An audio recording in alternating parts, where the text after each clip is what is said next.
जय हिंद दोस्तों। आज की वीडियो में हम लोग बात करेंगे प्रोनाउंस के बचे हुए टाइप्स की। तो देखते हैं ये बचे हुए प्रोनाउंस के टाइप्स है उसको हम लोग समझते हैं। तो हम लोग देख लेते हैं इसका नेक्स्ट प्रकार क्या होता है। तो आइए देखते हैं। तो इसका जो नेक्स्ट प्रकार होता है वो क्या होता है, इंडेफिनिट प्रोनाउन। तो इंडेफिनिट प्रोनाउन क्या होता है जी, a pronoun that tells about indefinite noun. कोई ऐसा नाउन हो जिसके बारे में हमें पता ही न चले, कोई ऐसा नाउन जिसके बारे में हमें पता होता नहीं चलता है कि कौन है, कहाँ से है, क्या है, उसके बारे में कुछ भी पता ना चले, उसे हम लोग क्या कहते हैं, इंडेफिनिट नाउन। तो कोई ऐसा प्रोनाउन हो जो इंडेफिनिट नाउन को बताता, अनिश्चित नाउन को बताता, उसे हम लोग क्या कहते हैं, इंडेफिनिट प्रोनाउन कहते हैं। ठीक है जी। एग्जांपल देख लेते हैं, बहुत सारा होता है, someone, somebody, no one, nobody, anyone, anybody, everyone, और बहुत सारे होते हैं। ऐसे बहुत सारे एग्जाम्पल आपको मिल जाएंगे। ठीक है जी। यदि ये किसी नाउन को रिप्लेस करेंगे, यानी सब्जेक्ट या ऑब्जेक्ट के स्थान पर आएंगे, किसी नाउन को रिप्लेस करेंगे सेंटेंस में, तो ये क्या कहलाएंगे, इंडेफिनिट प्रोनाउन। ठीक है जी। एग्जांपल देख लेते हैं, सेंटेंस में यूज कैसे करेंगे। जैसे करा कि someone has stolen my bag, किसी ने मेरा बैग चुरा लिया है। किसी ने मेरा बैग क्या कर लिया, चुरा लिया है। तो आपको पता है कि वो चुराया कौन है जी, आपका बैग किसने चुराया, आपको पता है, नहीं पता है। अगर आपको पता होता तो लतिया देते कि नहीं, लतिया देते ना। तो ये जो आपको पता है कि किसी ने चुराया, लेकिन कौन है वो आपको पता होता नहीं है, तो इसीलिए जो समवन है जिसके बारे में पता नहीं चल रहा है, उसी को हम लोग क्या कहेंगे, इनडेफिनिट प्रोनाउन। ठीक है जी। तो नेक्स्ट पर चलते हैं, और एक और एग्जांपल लिखा गया है, एवरीवन सॉ मी हियर, प्रत्येक लोग मुझे यहाँ देखे। वो प्रत्येक लोग कौन है आपको पता होता नहीं है, लेकिन प्रत्येक लोग मुझे यहाँ देखे हैं। ठीक है जी। नेक्स्ट टाइप देखते हैं। इसका जो नेक्स्ट टाइप होता है वो क्या होता है, रिलेटिव प्रोनाउन। इसका जो नेक्स्ट टाइप हो क्या होता है, रिलेटिव प्रोनाउन। अब रिलेटिव प्रोनाउन क्या होता है, तो कोई ऐसा प्रोनाउन जो किसी नाउन से पहले प्रयुक्त होकर वाक्य में प्रयुक्त किसी नाउन के बदले में, ठीक है जी, वाक्य में जितने कोई नाउन हो उसके बदले में प्रयुक्त हो जाए। वाक्य में कोई एगो नाउन आए, फिर जब वो रिपीट होने लगता है तो उसके बदले में ये क्या होता है, प्रयुक्त हो जाता है, उसके बदले में आता है, और उस नाउन से क्या दिखाता है, संबंध दिखाने वाला काम करता है। ठीक है जी। और उसमें आकर उसका संबंध दूसरे प्रोनाउन, नाउन या प्रोनाउन से बताता है, तो उस नाउन के स्थान पर प्रयुक्त होगा, और उसका जो संबंध है दूसरे नाउन या प्रोनाउन से, उसका क्या बताएगा, रिलेशन। इसका नाम ही रिलेटिव है जी। तो कोई ऐसा नाउन, ऐसा प्रोनाउन जो किसी नाउन के बदले प्रयुक्त होकर, सेंटेंस में नाउन के बदले आकर उसका जो संबंध है किसी दूसरे, उसी सेंटेंस में किसी दूसरे नाउन या प्रोनाउन से रिलेशन दिखाने वाला काम करता है, उसे हम लोग क्या कहते हैं, रिलेटिव प्रोनाउन। ठीक है जी। ये कितने होते हैं जी, बहुत सारे होते हैं। जैसे क्या हो जाएगा, हु, whom, which, दैट। ठीक है जी। ETC कर लेते हैं। तो whom हो गया, which हो गया, whom हो गया जी, who हो गया, which हो गया, और that हो गया।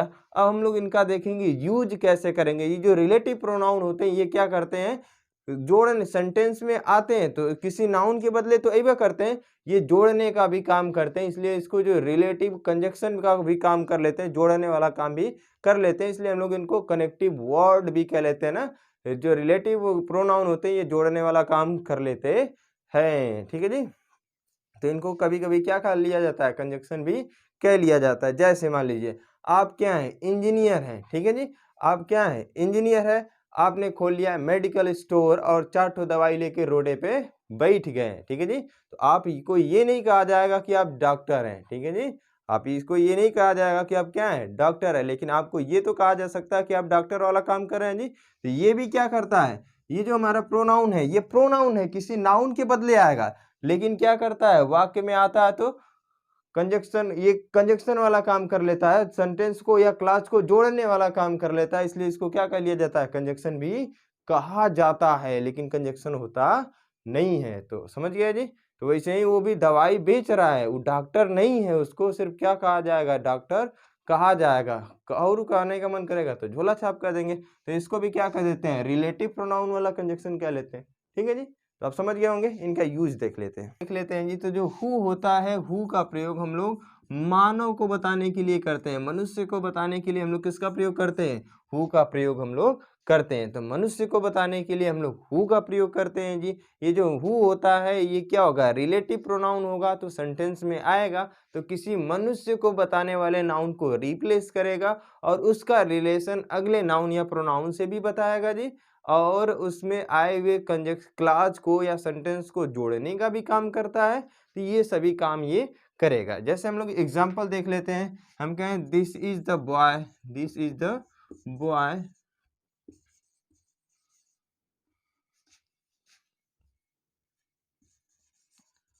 Who was beaten by me. ठीक है जी। तो कह रहा है दिस इज द बॉय, यह वही लड़का है, दिस इज द बॉय, यह वही लड़का है हु वाज बीटेन बाई मी, जो मेरे द्वारा पीटा गया था। तो यह वही लड़का है जो मेरे द्वारा पीटा गया था। तो ये जो लड़का है जी, this is the boy, boy क्या है जी, नाउन है हमारा, ये क्या है जी, नाउन है। अब देखें हु को देखें तो हु भी क्या है जी, इसी को रिप्लेस करके आया है। अगर नाउन हम लोग यहाँ पर बॉय लिखे हैं तो यहाँ पर ये एक सेंटेंस हो जाएगा दिस इज द बॉय, या वही वाला लड़का है जी। अब इसके बाद हमें लिखना पड़ता है तो हम लोग क्या लिखते हैं, बॉय वॉज बीटेन बाई मी, लड़का मेरे द्वारा पीटा गया था। लड़का क्या किया गया था, मेरे द्वारा पीटा गया था जी। तो ये जो हु है, हु ही कौन है, हमारा बॉय है। तो हु यहाँ पर बॉय रिपीट ना हो जाए इसलिए उसके रिप्लेस करके उसके स्थान पर कौन आ गया, हु आ गया। और इस बॉय का संबंध आगे वाले नाउन या प्रोनाउन से बता रहा है, किससे, मी से, कि ये जो लड़का है मेरे द्वारा पीटा गया। तो रिलेशन कितना है, कुटाने वाला रिलेशन बता रहा है। तो समझ गए जी। तो ये क्या होगा, किसी नाउन या प्रोनाउन को, जो हमारा रिलेटिव प्रोनाउन होगा, किसी नाउन या नाउन को क्या करेगा, रिप्लेस करके आएगा। उसको रिप्लेस करके आएगा जब सेंटेंसवा में उसी में प्रयुक्त होगा तो उसका संबंध दूसरे नाउन या प्रोनाउन से ये बताएगा। समझ गए जी। तो हु का जो प्रयोग होता है वो मानव के लिए करते हैं। लड़का क्या है जी, मानव है, ह्यूमन है। तो ह्यूमन बीइंग के लिए हम लोग किसका यूज करेंगे, हु का करेंगे। ठीक है जी। इससे पहले वाले वीडियो में बताया था पर्सनल प्रोनाउन, उसमें हमने बताया था केस, किसी भी प्रोनाउन के 3 केस होते हैं। सब्जेक्ट के स्थान पर यूज करने के लिए सब्जेक्टिव केस, ऑब्जेक्ट के स्थान पर यूज करने के लिए ऑब्जेक्टिव केस, और अधिकार बताने के लिए पजेसिव केस। तीनों केस मैंने बताया, बहुत बढ़िया से एक्सप्लेन किया गया, कृपया जाके उसको देख लें। ठीक है जी। तो यहाँ पर भी जो रिलेटिव प्रोनाउन हु होता है और विच होता है और दैट होता है, सभी प्रोनाउन के लगभग 3 गो केस होते हैं। तो हु के तीनों केस देख लेते हैं। तो हु का जो सब्जेक्टिव केस होता है, जो सब्जेक्टिव वाला केस होता है हु का, हु ही होता है जी। सब्जेक्टिव केस क्या होता है, हु होता है। अब इसका जो पजेसिव केस होता है, इसका जो पजेसिव केस होता है वो क्या हो जाएगा जी, पजेसिव केस इसका हुज हो जाता है। और इसका जो ऑब्जेक्टिव केस है, कौन, ऑब्जेक्टिव केस, तो ऑब्जेक्टिव केस इसका क्या हो जाता है, हुम हो जाता है। तो आप ये समझ गए होंगे कि जब हु के ही तीनों केस हैं तो तीनों रिलेटिव प्रोनाउन का काम करेंगे। हु, हुम, हुज और हुम, तीनों हु के ही केस हैं। तो ये तीनों क्या होंगे, रिलेटिव प्रोनाउन का कार्य करेंगे सेंटेंस में। तो किसको बताएंगे, किसी ह्यूमन बीइंग को ही रिप्लेस करने के लिए आएंगे जी। इतना क्लियर हो गया। तो जब ये अब इनका अलग अलग यूज कर लेते हैं। जब ये यहाँ पर क्या होगा, सब्जेक्ट की जरूरत होगी, हमें सब्जेक्ट के जगह पर रिप्लेसमेंट दिखाना होगा तो हु का प्रयोग करेंगे। अगर हमें कहीं अधिकार बताने वाले का रिप्लेसमेंट करना है तो हुज का करेंगे जी। अगर कहीं पर ऑब्जेक्ट को रिप्लेस करना है तो हम लोग किसका यूज कर लेंगे, हुम का हम लोग यूज कर लेंगे। तो पहले वाले वीडियो में ही बता दिया था कि सब्जेक्टिव केस सब्जेक्ट के स्थान पर आएगा, सब्जेक्ट वाले नाउन को रिप्लेस करने के लिए आएगा। ऑब्जेक्टिव वाला केस ऑब्जेक्ट वाले नाउन को रिप्लेस करने के लिए आएगा। और जो अधिकार बताने वाला हमारा पजेसिव केस होगा वो किसको आएगा, अधिकार बताने वाले नाउन को रिप्लेस करने के लिए आएगा। समझ गया जी। अब हम लोग यूज देखते हैं नेक्स्ट, और कुछ एग्जांपल देख लेते हैं जी, इससे पहले आपको और क्लियर हो जाए। हम कहेंगे कि this is the boy whom I met in the fair, whom I met in the fair। कह रहा है दिस इज द बॉय, यह वही लड़का है, whom जिससे, I met, यहाँ पर I क्या हो गया जी, सब्जेक्ट हो गया। मिलने के लिए कौन मिला जी, मैं मिला, तो I इसका क्या हो गया, सब्जेक्ट हो गया जी। किससे मिला जी, whom, किससे मिला, whom, इसी से मिला, बॉय से ही मिला जी।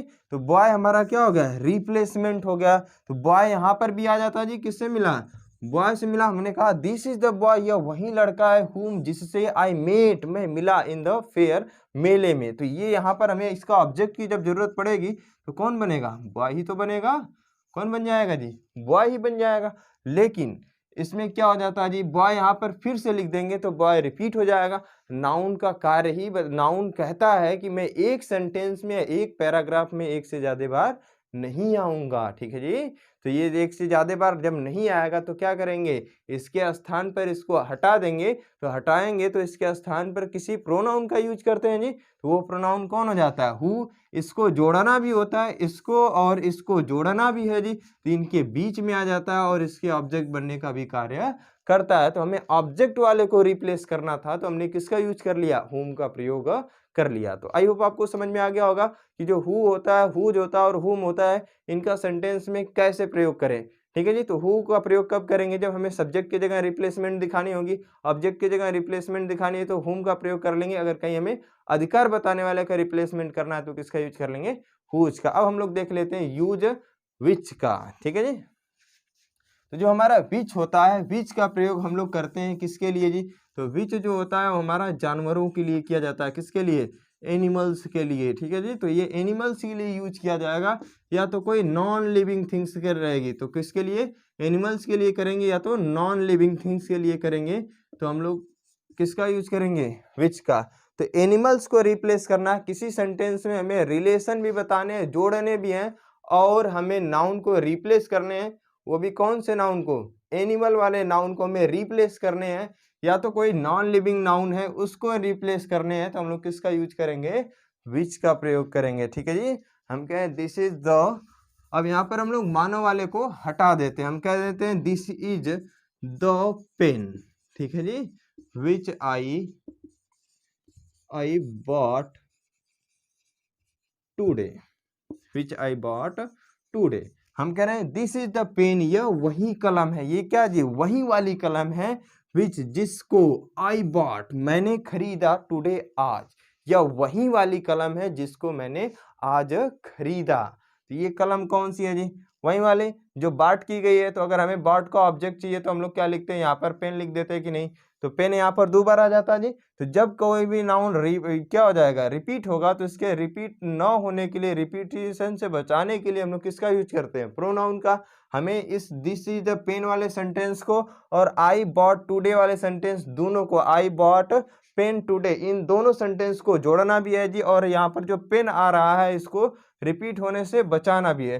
तो विच का प्रयोग कर लेंगे जी, ये नॉन लिविंग थिंग्स है, तो इसके लिए हम लोग किसका यूज कर लेंगे, विच का प्रयोग कर लेंगे। तो विच को यहाँ लिखेंगे जी, तो इस सेंटेंस को भी और इस सेंटेंस को भी जोड़ भी लेगा, और इनके पेन का रिलेशन आई के साथ भी बता देगा, ठीक है जी।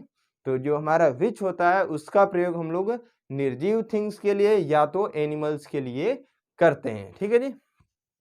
अब एक बात आप देख रहे होंगे, तो बार बार मैं यहाँ पर द लगा रहा हूँ, क्या लगा रहा हूँ जी, द, और इस पे जोर देकर कर रहा हूँ कि दिस इज द पेन, यह वही कलम है। ये वही कहाँ से आ जा रहा है जी, वही कौन है, कि वही काहे लिए कहा जा रहा है, द की मीनिंग वही होती है जी, नहीं होती है। लेकिन ये जो द होता है, द क्या होता है, हम जब आर्टिकल पढ़ेंगे इसके बाद, हम जब आर्टिकल वाला आपको जब वीडियो दिया जाएगा तो उसमें बताया जाएगा। जो आर्टिकल होता है हमारे पास तीन गो होता है जी, बेसिकली हमारे पास आर्टिकल कितने, तीन, ए एन और एक ठो क्या हो जाता है, द। तो तीन गो आर्टिकल होते हैं जी, जिसमें से ये दोनों को हम लोग क्या कहते हैं, इनडेफिनिट आर्टिकल। कौन सा, ये हो गया इनडेफिनिट आर्टिकल, हो गया जी। अब ये क्या हो जाता है, ये जो द होता है ये डिफिनिट होता है, द क्या होता है, डिफिनिट आर्टिकल होता है। तो डिफिनिट आर्टिकल क्या होता है, ऐसा आर्टिकल जो निश्चित किसी ऐसे नाउन से पहले आए, कोई ऐसे नाउन से पहले प्रयुक्त हो जिसके बारे में हमें पहले से पता हो। तो अगर द किसी नाउन से पहले लगा है, इसका मतलब उस नाउन के बारे में आपको पता होगा, ठीक है जी। तो यहाँ पर पेन के पहले द लगा गया है, इसका मतलब जो पेन है वो पेन की जानकारी हमें है कि ये पेन कौन सी है। तो ये कौन सी पेन है जिसको मैं आज खरीदा था, इसलिए इसके सामने क्या लग गया, द। इसलिए हम लोग क्या लगा रहे हैं, वही पेन है, क्योंकि हम लोग इस पेन के बारे में जानते हैं। समझ गए जी द का यूज क्या है। चलिए, तो अब हम लोग यूज देखते हैं दैट का, जो इसका तीसरा वाला रिलेटिव प्रोनाउन है दैट। तो दैट का हम लोग प्रयोग देखते हैं जी। तो दो दैट होता है, दैट क्या है जी, हमारा ऑलराउंडर है, ठीक है जी। ये क्या है इंग्लिश में, ये ऑलराउंडर है। रिलेटिव प्रोनाउन में क्या है, ऑलराउंडर। इससे कोनो मतलब नहीं है कि वो ह्यूमन बीइंग है या वो क्या है जी, नॉन लिविंग थिंग्स है। वो क्या है जी, नॉन लिविंग थिंग्स है या वो एनिमल है, कोई भी हो उसको जोड़ने के लिए आप किसका यूज कर सकते हैं, दैट का यूज कर सकते हैं। दैट जो होता है वो क्या होता है, ऑलराउंडर होता है। ठीक है जी, जैसे अभी हमने लिखा था ना, this is the pen, this is the pen. ठीक है जी, दैट, ठीक है जी, दैट आई बॉट टूडे, तो this is the pen I bought today, हो गया जी। तो this is the pen I that I bought today, जिसको मैं आज खरीदा था। तो ये वही कलम है जिसको या जो आज खरीदी गई थी। ठीक है जी, दैट बॉट टूडे, जो आज खरीदी गई थी। तो दैट भी क्या काम कर लेता है, सजीव। तो ये क्या करेगा, लिविंग थिंग्स हो, नॉन लिविंग थिंग्स हो, एनिमल्स हो, ह्यूमन बीइंग हो, किसी को भी बताने के लिए किसका यूज कर लेते हैं हम लोग, दैट का प्रयोग कर लेते हैं। दैट ऑलराउंडर होता है। ठीक है जी, तो आप समझ गए होंगे।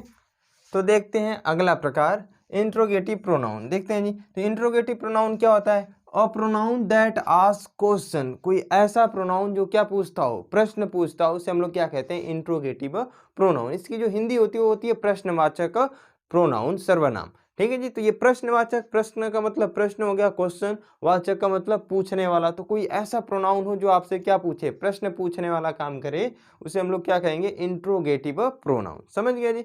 तो कोई भी ऐसा अ pronoun that ask questions is called interrogative pronoun. ठीक है जी, तो जैसे एग्जांपल देख लेते हैं जी, करा कि हु आर कॉलिंग मी, मुझे कौन बुला रहा है, हु आर कॉलिंग मी, मुझे कौन बुला रहा है जी। तो इसमें सब्जेक्ट कौन है जी, हु, बुलाने वाला काम कौन कर रहा है, हु कर रहा है जी। यहाँ पर हु अननोन है, कौन पर्सन है हमें पता नहीं है, लेकिन बुलाने वाला कौन कर रहा है यही है। ठीक है जी, लेकिन ये कौन कर रहा है जी, पूछ भी रहा है कौन कर रहा है बुलाने वाला काम, कौन बुला रहा है जी, मुझे तो पता नहीं है, लेकिन कोई बुला रहा है। ठीक है जी, ये प्रश्न पूछने वाला काम हो गया। जो मी है ये प्रश्न पूछ रहा है कि मुझे कौन बुला रहा है, लेकिन बुलाने वाला काम कौन कर रहा है, ये जो है। तो हु हमारा क्या बन गया यहाँ पे, सब्जेक्ट। तो सब्जेक्ट बन गया तो किसी नाउन को रिप्लेस करके आया होगा, क्योंकि नाउन ही सब्जेक्ट या ऑब्जेक्ट बनता है। और कोई भी पार्ट्स ऑफ स्पीच में सब्जेक्ट ऑब्जेक्ट बन पाता है जी, नहीं बन पाता है। तो इसी नाउन को रिप्लेस करके कौन आता है, हमारा प्रोनाउन। तो सब्जेक्ट के जगह पर अगर हमारा वर्ड आया है हु किसी का नाम होता है जी, नहीं। तो जब ये नेमिंग वर्ड भी नहीं है, किसी का नाम ही नहीं है, जब नेमिंग वर्ड नहीं है, तो इसको हम लोग क्या कह लेंगे, प्रोनाउन कह लेंगे जी। ये किसी नाउन को रिप्लेस करके आया है। दूसरा एग्जांपल देखते हैं, करा व्हाट आर यू डूइंग, तुम क्या कर रहे हो, तुम क्या कर रहे हो जी। तो ये व्हाट है जी, क्या कर रहे हो। तो डूइंग, तो व्हाट या हुम का जवाब क्या कहलाता है जी, हमारा ऑब्जेक्ट बनता है। व्हाट या हुम का जवाब क्या बनता है, ऑब्जेक्ट। डूइंग, कर रहे हो, लेकिन क्या कर रहे हो, वही तो पूछा जा रहा है जी। तो व्हाट का जवाब तो ही है, व्हाट है, लेकिन ये क्या कर रहा है, उसी का इम्पैक्ट है जी। डूइंग का प्रभाव किस पर पड़ रहा है, व्हाट पर। तो इसको हम लोग क्या कहेंगे, इसका ऑब्जेक्ट। व्हाट किसी का नाम होता है जब ये नेमिंग वर्ड नहीं है, नाउन नहीं है, लेकिन सब्जेक्ट ऑब्जेक्ट बनने का काम तो नाउन का ही होता है जी। तो जब ये नाउन नहीं है तो नाउन को रिप्लेस करके आया हुआ है जी ये। तो जब ये नाउन को रिप्लेस करके आया है तो ये क्या हो जाएगा, हमारा प्रोनाउन कहलाएगा। तो ये क्या हो जाएगा, प्रोनाउन। ठीक है जी, नेक्स्ट वाला एग्जांपल देखें, करा बाय हुम, इसी को पैसिव वॉइस में बदल दिया गया। हम जब पैसिव वॉइस पढ़ाएंगे आपको तो एक भी रूल नहीं लिखवाएंगे, जो चिट्टा भर आपको रूल लिखवाया जाता है, मैं 3 ही नियम में अपना पूरा पैसिव वॉइस खत्म कर दूंगा। ठीक है जी, तो देखते हैं इसको, करा by whom was I being called, मैं किसके द्वारा बुलाया जा रहा था। ठीक है जी, तो जो हुम है, हुम ये क्या होता है, अभी हमने एक्सप्लेन किया जी। जो हमारा हु होता है, हु सब्जेक्टिव केस है, इसी का ऑब्जेक्टिव केस क्या होता है, हुम होता है। हुम इसी क्या है, ऑब्जेक्टिव केस है। तो ये जब ऑब्जेक्टिव केस है तो ऑब्जेक्ट का ही स्थान पर ना आएगा। तो ऑब्जेक्ट, इससे पहले क्या दिख रहा है आपको, प्रीपोजिशन। प्रीपोजिशन के बाद आने वाला नाउन या प्रोनाउन क्या कहलाता है, प्रीपोजिशन को ऑब्जेक्ट जी। तो ये हमारा प्रोनाउन क्या कहलाएगा, ऑब्जेक्ट। तो ये हमारा प्रोनाउन हो गया जी। ये प्रश्न भी पूछ रहा है कि मैं किसके द्वारा बुलाया जा रहा था, तो ये हमारा क्या हो गया, ऑब्जेक्ट भी हो गया। तो ये हमारा क्या हो गया, प्रश्न पूछा, ऑब्जेक्ट का कार्य किया, नाउन को रिप्लेस करके आया, तो इसको हम लोग प्रोनाउन कहेंगे जी। प्रश्न पूछने वाला है तो इंट्रोगेटिव प्रोनाउन हो जाएगा।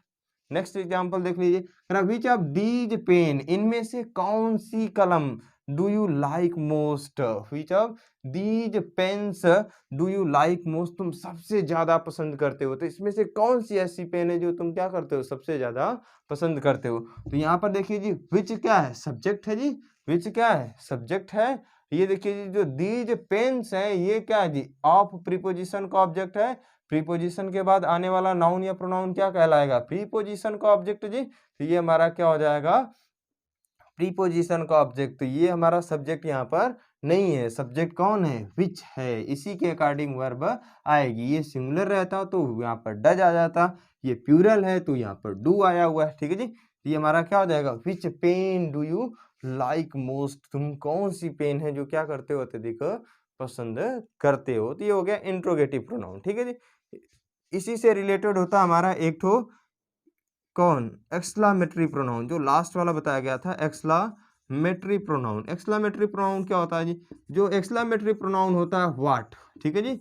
जो एक्सक्लामेटरी प्रोनाउन अगर जब व्हाट ये आश्चर्य का सेंस दे, क्या दे जी, सरप्राइज का सेंस दे, जब सरप्राइज का सेंस देता है व्हाट, तो ये क्या बन जाता है, एक्सक्लामेटरी प्रोनाउन बन जाता है। जैसे व्हाट अ मैन, ठीक है जी, व्हाट अ मैन, ठीक है, क्या आदमी है।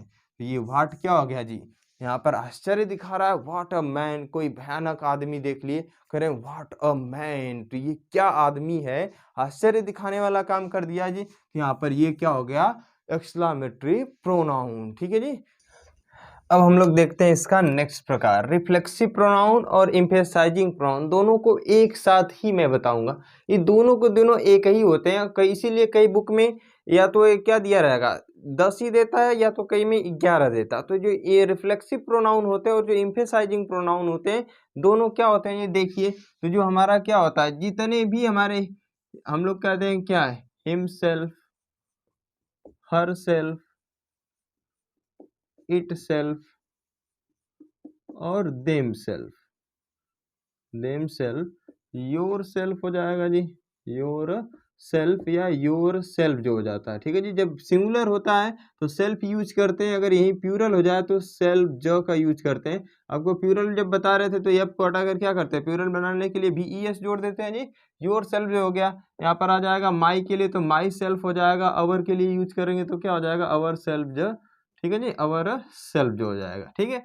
तो जो him self, her self, it self, themself, your self, my self और अवर सेल्फ को रिफ्लेक्सिव प्रोनाउन भी कहते हैं और इसी को एम्फेसाइजिंग प्रोनाउन भी कहते हैं। बस ये सेंटेंस में किस प्रकार से यूज होते हैं उसी के आधार पर इनको रिफ्लेक्सिव कहा जाएगा और उसी के आधार पर क्या कहा जाएगा, इनको एम्फेसाइजिंग प्रोनाउन कहा जाएगा। देखिए, तो ये जो हमारा रिफ्लेक्सिव प्रोनाउन होता है, जब इनका इन सभी का प्रयोग सब्जेक्ट द्वारा किए गए कार्य का प्रभाव उसी सब्जेक्ट पर ही दिखाना हो, जब ये जो ऊपर शब्द लिखे गए थे, him self, her self, it self, themself, yourself या योर सेल्फ, माई सेल्फ या अवर सेल्फ, ये जितने भी शब्द लिखे गए थे, अगर इनका सेंटेंस में प्रयोग करने से जो सेंटेंस सब्जेक्ट द्वारा किया गया कार्य उसका प्रभाव सब्जेक्ट पर ही दिखाए, सब्जेक्ट पर ही पड़े, तो उसे हम लोग कहते हैं रिफ्लेक्सिव प्रोनाउन। जैसे देखिए, कह रहा है राम रुइंड, राम क्या हो गया, बर्बाद हो गया, हिमसेल्फ स्वयं, मतलब वो बर्बाद होने वाला काम का, राम जो है स्वयं ही बर्बाद हो गया, मतलब उसको कोई और बर्बाद नहीं किया, खुद से ही क्या हो गया, बर्बाद हो गया। तो बर्बाद करने वाला काम का इफेक्ट किस पर पड़ रहा है, हिमसेल्फ लगा देने से लग रहा है कि जो राम है वो बर्बाद हुआ। कैसे बर्बाद हुआ जी, स्वयं से ही बर्बाद हुआ। तो इसका इफेक्ट जो है हिमसेल्फ लगा देने से किस पर पड़ गया, सब्जेक्ट पर जी। तो इसलिए हम लोग हिमसेल्फ को क्या कहेंगे, रिफ्लेक्सिव प्रोनाउन कह लेंगे, ठीक है जी। अब आ जाते हैं हम लोग, देखते हैं क्या एम्फेसाइजिंग क्या होगा। तो ये जो होता है ये सब्जेक्ट पर जोर देने के लिए आता है, कोई भी काम जो सब्जेक्ट करता है उस पे आएगा सब्जेक्ट को जोर देने के लिए। जैसे आप हम कहते हैं ना, कोई कलम आप चुरा लेते हैं तो हम कहते हैं ना, आप भले ना चुराए, हम लोग जोर देकर कहते हैं ना, ये चुराई ली, पक्का आखिर चुरा ली। तो ये जो जोर देकर हम लोग कहते हैं कि सब्जेक्ट जो कार्य करता है उसको जोर देकर कहेगा कि ये जो काम है इसी सब्जेक्ट ने किया है, ठीक है जी। तो जब जोर देके कहा जाएगा सब्जेक्ट पर तो वो क्या कहलाएगा, एम्फेसाइजिंग। एम्फेसाइज का मतलब होता है दबाव डालना, बल देना, बलदायक, ठीक है जी। तो ये जो अगर इसमें जो हिम सेल्फ है, हर सेल्फ है, इट सेल्फ, देम सेल्फ, जो योर सेल्फ और माई सेल्फ या अवर सेल्फ का प्रयोग जब सब्जेक्ट पर बल देने के लिए, प्रेशराइज करने के लिए, एम्फेसाइज करने के लिए यूज किया जाए तो उसको हम लोग क्या कहेंगे, एम्फेसाइजिंग प्रोनाउन। समझ गया जी। तो ये देखिए, आई माई सेल्फ सॉ इट, मैंने इसे देखा और खुद ही इसको देखा। देखने वाला काम किसी और से नहीं किया। आई माई सेल्फ साइट, मैं इसे खुद देखा। तो ये जो आई माई सेल्फ साइट, मैंने इसे देखा, लेकिन कैसे देखा? खुद ही इसको देखा। He lives in the house, वह घर में रहता है। बाई माई सेल्फ, खुद ही घर में रहता है। ठीक है जी, अपने से घर में रहता है। ठीक है, तो ये स्वयं ही घर में रहता है। तो रहने वाला काम है जी, इसको कौन करता है? ही करता है, लेकिन खुद ही करता है, इसको कोई रखता नहीं है। यहाँ पर भी देखने वाला काम आई करता है, लेकिन खुद ही देखने वाला काम करता है। कौन? आई। तो इस पे बल देकर कहा जा रहा है जी सब्जेक्ट पर, तो इसको हम लोग क्या कह लेंगे? Emphasizing pronoun. तो इसके बारे में कुछ और तथ्य जान लेते हैं जी, कुछ इंपॉर्टेंट बातें। तो जो हमारा ये रिफ्लेक्सिव प्रोनाउन होता है, जब भी इनका प्रयोग किया जाएगा, रिफ्लेक्सिव प्रोनाउन को हमेशा ऑब्जेक्ट के रूप में ही किया जाता है, ये सब्जेक्ट नहीं बनते। जो हमारा रिफ्लेक्सिव प्रोनाउन होता है, ये हमेशा ऑब्जेक्ट के स्थान पर ही प्रयोग किया जाएगा, सब्जेक्ट नहीं बन पाएगा। जब ये अब कैसे पता चलेगा कि यहाँ पर हम लोग रिफ्लेक्सिव प्रोनाउन का यूज करेंगे? पता भी तो चलना चाहिए। जब किसी वर्ब का जो सब्जेक्ट है और जो ऑब्जेक्ट है, दोनों क्या हो? सेम हो। जब किसी वर्ब का सब्जेक्ट भी और ऑब्जेक्ट भी दोनों क्या हो? सेम टू सेम हो, तो हम लोग क्या करते हैं? उस सब्जेक्ट के लिए जो ऑब्जेक्टवा के स्थान पर, सब्जेक्ट तो बन नहीं पाएगा ये, तो उसके ऑब्जेक्ट के स्थान पर हम लोग उस प्रोनाउन का जो अगवा लिखा रहेगा, नाउन या प्रोनाउन, उसके लिए हम लोग क्या लिख लेते हैं? एक ठो रिफ्लेक्सिव प्रोनाउन। तो यहाँ पर ये थर्ड पर्सन है, ये क्या है जी? हमारा नेमिंग वर्ड है, वो भी किसका? मेल का नाम है, इसलिए ही आएगा इसके लिए प्रोनाउन, तो हिमसेल्फ यूज कर लिया। यहाँ पर यू होता तो योर सेल्फ कर लेते, आई होता तो माई सेल्फ कर लेते। तो जैसा यहाँ पर दिया जाएगा उस हिसाब से क्या यूज कर लेंगे यहाँ पर? Reflexive pronoun. तो क्या समझे आप? यदि सब्जेक्ट और ऑब्जेक्ट दोनों एक ही हो, किसी वर्ब का सब्जेक्ट और ऑब्जेक्ट दोनों एक ही हो, तो ऑब्जेक्ट के जगह पर रिफ्लेक्सिव प्रोनाउन यूज कर लेते हैं। ठीक है जी, अब इसके बारे में आ जाते हैं, ये क्या कहता है? तो ये जो हमारा एम्फेसाइजिंग प्रोनाउन होता है, ये ऑब्जेक्ट भी वर्ब का नहीं बन पाता है। ये ना सब्जेक्ट बन पाता है वर्ब का और ना ही ऑब्जेक्ट बनता है। ये किसका ऑब्जेक्ट बनेगा? बनबो करेगा ऑब्जेक्ट तो प्रीपोजिशन का बनता है और किसी का ऑब्जेक्ट नहीं बनता। जब भी इसका क्या हो जाएगा? जब भी हमें इसका सब्जेक्ट पर बल देने के लिए यूज करना होगा, तो कहाँ आएगा? हमेशा सब्जेक्ट के बाद आएगा। अगर उसको ऑब्जेक्ट बनाना चाहते हैं, तो आप किसका ऑब्जेक्ट बनाएंगे? किसी प्रीपोजिशन का। समझ गया जी? यो सब्जेक्ट नहीं बन पाता, ना ये सब्जेक्ट बन पाएगा, ना ये सब्जेक्ट बन पाएगा। ठीक है जी, अब हमारा बच गया एकदम लास्ट वाला पसेसिव प्रोनाउन। कौन बच गया जी? Possessive pronoun. इसको भी देख लेते हैं जी, 2 लाइन की डिफिनीशन है, इसके बारे में बताने की जरूरत नहीं है। तो कोई ऐसा प्रोनाउन, पसेसिव का मतलब क्या? पोजेशन का मतलब अधिकार होता है जी। तो कोई ऐसा प्रोनाउन जो क्या दिखाता है? अधिकार को दिखाता है। अधिकार बताने वाला प्रोनाउन क्या कहलाएगा? Possessive pronoun. तो जब हम लोग क्या पढ़ रहे थे? पर्सनल प्रोनाउन, तो उसमें देखा लिखवाया गया था क्या? Possessive case. उसी केस में मैंने एक ठो प्रोनाउन वाला लिखवाया था, एक ठो एडजेक्टिव वाला लिखा था। जो प्रोनाउन वाला, जितना भी पॉजेसिव प्रोनाउन केस लिखा गया था प्रोनाउन वाला, उन्हीं को हम लोग क्या कहते हैं? Possessive pronoun. जैसे हम कहते हैं दिस इज माई पेन। ठीक है जी, दिस पेन इज माइन। ठीक है जी, यह कलम क्या है? मेरी है। यह कलम मेरी है। तो इस कलम पर मेरा अधिकार है जी, मेरा अधिकार है। ये कलम किसकी है? ये कलम मेरी है, तो ये इस पर मेरा अधिकार हो गया जी। मैं चुरा के रख लूंगा, तो ये इस पर जब मेरा अधिकार है, तो ये माइन अधिकार दिखाने वाला काम कर लिया, तो इसको हम लोग क्या कहेंगे? Possessive pronoun. समझ गया जी? ये इज का ऑब्जेक्ट भी बन रहा है, तो ये क्या कहलाएगा? हमारा पॉजेसिव प्रोनाउन। ठीक है जी, तो चलिए, अगर इसी जगह हम लोग कह दें कि दिस इज माई पेन, तो माई पेन, यहाँ पर माई जो है, यो तो क्या दिखा रहा है? हम यहाँ पर कह दें जी, जैसे कह देते हैं this is my pen, this is my pen. तो यहाँ पर जो माई है जी, ये भी अधिकार दिखा रहा है इसी कलम पर, लेकिन ये क्या कर रहा है? इस नाउन के बारे में क्वालिफाई भी कर रहा है जी, इस नाउन के बारे में बता भी रहा है कि ये पेन जो हो किसकी है? मेरी है। तो इसको हम लोग क्या कहेंगे? Possessive adjective. क्या कह लेंगे इसको? Possessive adjective. ठीक है जी, जब इस प्रोनाउन के बाद क्या आ जाता है? कोई नाउन दिया हो, इसके बाद क्या हो? जब अधिकार बताने वाले शब्दों के बाद नाउन दे देता है, नाउन को रिप्लेस नहीं किया जाता है, तो ये क्या हो जाता है? एडजेक्टिव जी। अगर इसी के बाद अगर नाउन नहीं दिया है, इनके बाद नाउन नहीं दिया है, इसका मतलब नाउन रिप्लेस हो गया है, तो इसको हम लोग क्या कह लेंगे? प्रोनाउन। तो आई होप आपको पूरी तरह से समझ में आ गया होगा प्रोनाउन होता क्या है, प्रोनाउन के कार्य क्या होते हैं और प्रोनाउन के कितने टाइप्स होते हैं और ये क्या होते हैं। ठीक है जी, तो ज़्यादा से ज़्यादा वीडियो को शेयर करिए। ठीक है जी, तो आज के लिए बस इतना ही, मिलेंगे नेक्स्ट क्लास में नई टॉपिक के साथ, तब तक के लिए जय हिंद।